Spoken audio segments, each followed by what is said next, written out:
Hello, this is Cryptic, and uh, I'm going to talk a bit more about setting up your IDE because there are a couple of things I forgot and a couple of things I want to add. Um, I forgot to mention that you can just go on the website for more things you want to add behind here. You can just go on the website and look on the DMD compiler and check the uh, arguments, command line arguments, parameters, or um, you can set flags. You can set flags and whatever they're just here for DMD and RDMD, and yeah, you can just add them. And secondly, I want to mention that I want to add another kind of build, documentation.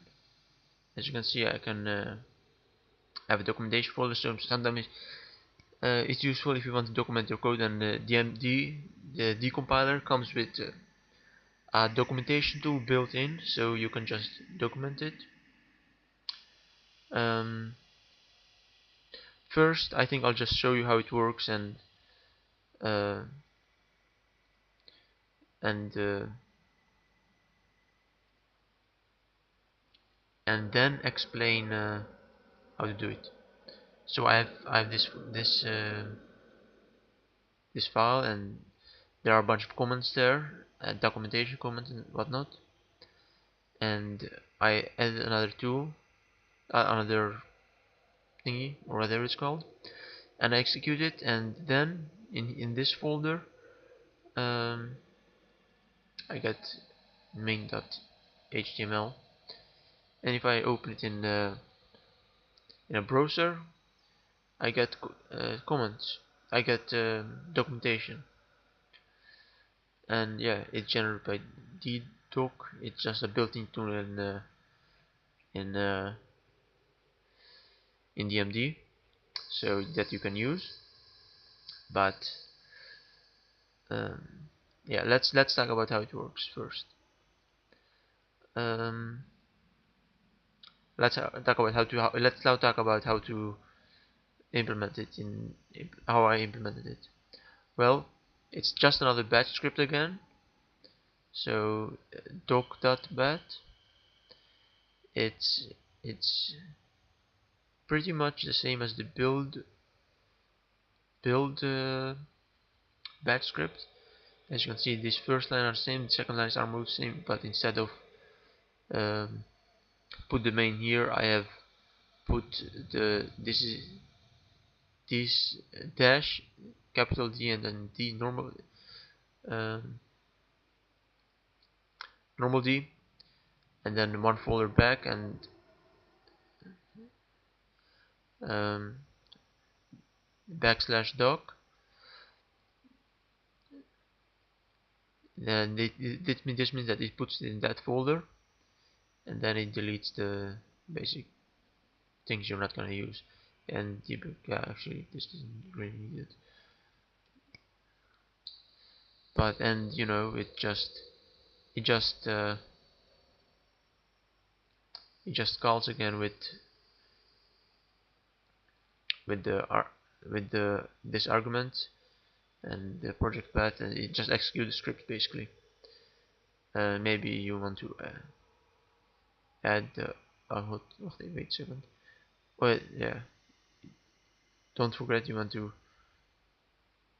save before you run it, of course. Don't forget to add that, because yeah.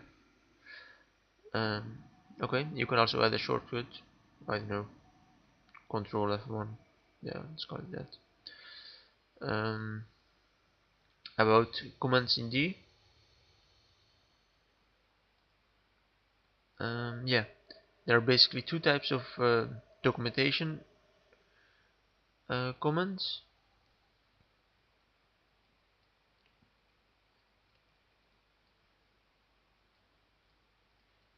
First one is like first one is the single line command. That's likely basically normal command plus one, and yeah, that's documentation, blah blah.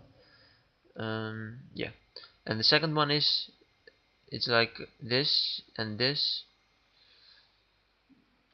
um, forward slash plus plus and a bunch of stuff, and plus and closing slash. Yeah. Okay, this is basically documentation thing is.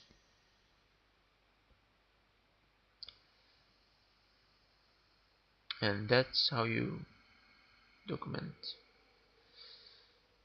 Refresh, and yeah, as you can see, my stuff appears here. It's not a very sophisticated tool, but it's there, and yeah, there you can just use it if you want. If you want to, it's better than it's easy. That's basically it. It's not super advanced or anything. If you want advanced documentation tools, you can just, I think there's a tool called DoxyGen or DoxyGen, and I think it has support for D. I'm not sure, but um, yeah, whatever. You can figure it out. But this is built in, and that's just what I wanted to say for about that. And next, I'd like to say, um, I'd like to show you how I don't like to program in this kind of environment with a white background. So I'll just now show you how I like to program in what kind of environment. First, I like to invert the colors a bit, and yeah, cursor, and make this something other than black, because I won't see it, because otherwise I won't see it. Cursor color, I like to make this green, and oh yeah, um,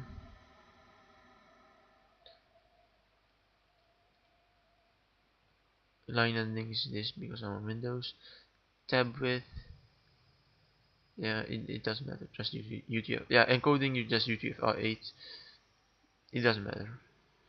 Tab width, um, I like to. D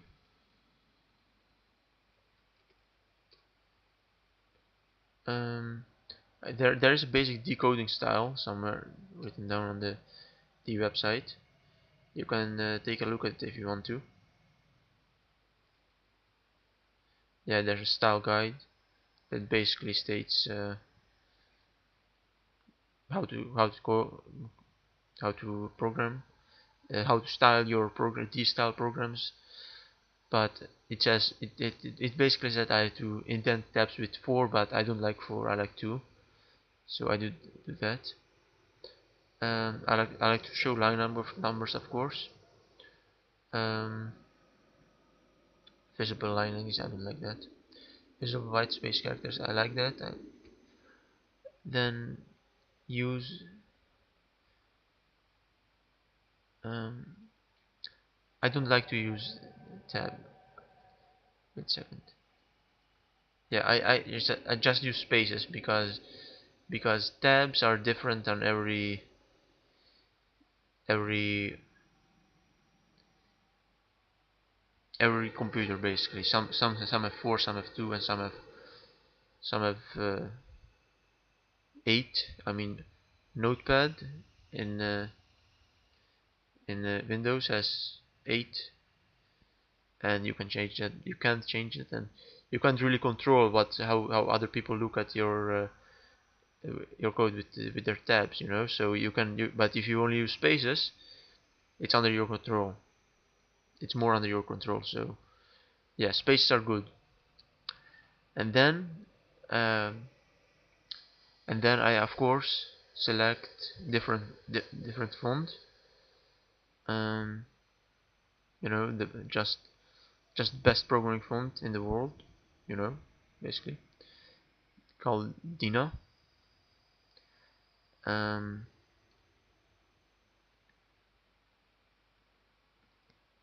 yes, I think. Oh wait, Dina is here.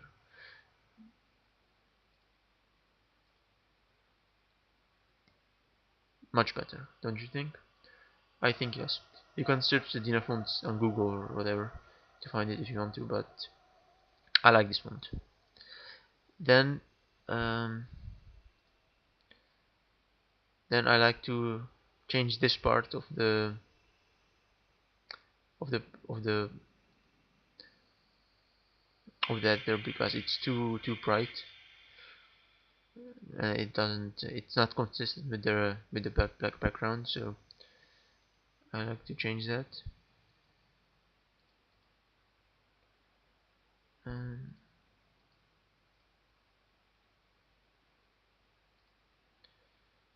is this? I think this is it. Yeah, see, this is a bug.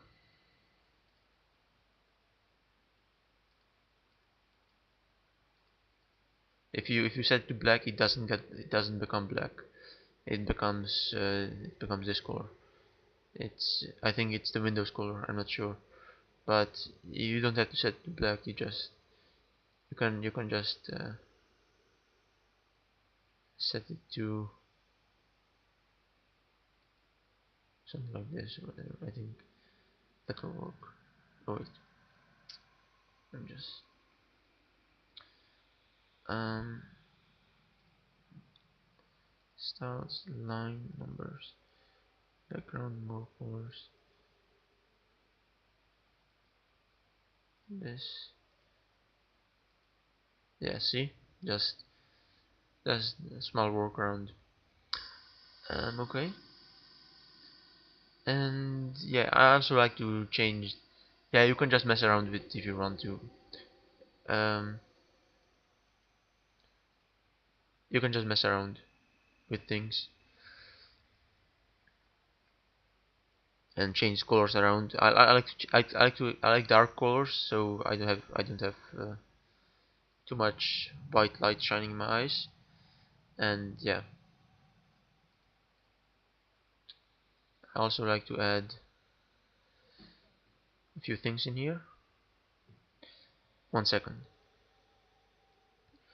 You can also add a bunch of stuff in here, like I like to be able to white space, toggle white space on or off. Um, yeah, just because I think reading code is easier with if white space is if those line numbers are not visible. But writing code is it's more easier like this, but it doesn't really matter. Yeah, whatever. You can just edit your styles or whatever. And yeah, that's basically what I want to say. The end.